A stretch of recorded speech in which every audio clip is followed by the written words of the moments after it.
Hi, and welcome back to the Watch Report powered by Watchbox. I'm your host, Zach Rego, and today we're going to cover some recent news in the watch industry. In early January, a home in Park Ridge, Illinois was the scene of a robbery which led to the thief leaving the house with some cash and a handful of luxury watches. Video surveillance shows the criminal at the back door ready to make a forced entry, but instead was greeted by an unlocked door. It has not been disclosed how much cash and what watches were stolen that day, and the criminal has not yet been apprehended. This is very disappointing because this crime could have possibly been avoided. Whenever someone calls me asking about a watch they are going to buy, I always make sure to go through a checklist to see if the person is ready for the responsibilities of owning a luxury watch. Things like, do you make sure to screw down your crown before going in the water, or do you put your watch on a winder when the watch is not in use? But my last two-part question is the one that may have helped this watch robbery victim avoid this situation, which is, 1. Do you happen to live in Park Ridge, Illinois and have a stash of cash and luxury watches in your house not under lock and key? And 2. Do you keep your back door unlocked? If you answered yes to both of those questions, you may not be ready for the responsibility that comes with owning a luxury watch. A recent article on WatchPro.com covers the success the luxury watch market in the US has had in 2018. After seeing a decline in sales in 2016 and 17, the US had its best year last year since 2015, with imports expected to reach $2.2 billion. Reginald Brack from the NPD Group, a group that measures sales trends for over 21 industries, states, "Growth has really been driven by higher average selling prices. The only part of the watch market still in decline is the under $300 price point. Everything else, as you go up the food chain, gets better and better and into double-digit growth rates when you get above the $10,000 price point. The $10,000 to $25,000 price band is up 17%. When you get above $25,000, the growth is up 20%.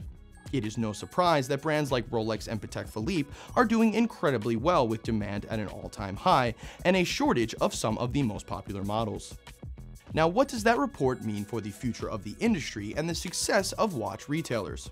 Well, that is uncertain, but hopefully this trend continues, because I would really be bummed if we had to stop the caviar and foie gras lunches that we have over here at Watchbox. And now for some celebrity watches as seen on Celebrity Watch Spotter.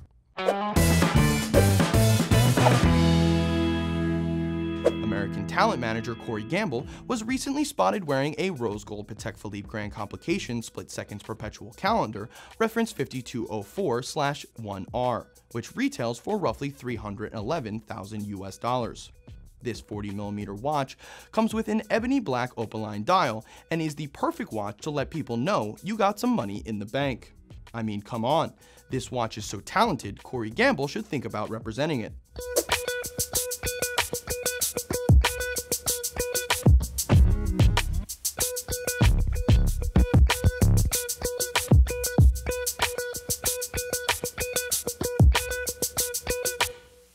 Boxer Manny Pacquiao was recently seen rocking a rose gold Audemars Piguet Royal Oak Extra Thin Tourbillon, reference 265150R, which retails for roughly $180,000 US. This 41mm watch comes with a rose gold tinted petite tapestry dial and is limited to only 25 pieces. As you can see from the picture, this is the perfect extra thin tourbillon to wear on a casual day at the house, and I highly recommend you give it a try.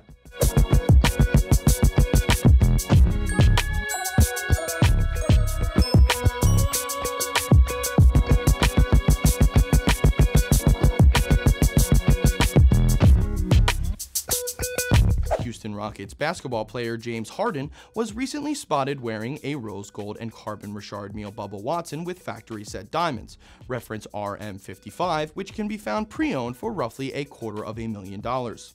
This 42mm by 49mm watch features ATZ ceramic, which other than diamonds is one of the hardest materials in the world. With all of these diamonds and ATZ ceramic, this watch is clearly perfect for Harden, since he won't have a problem banging it on the court as he flops to the ground to draw another foul.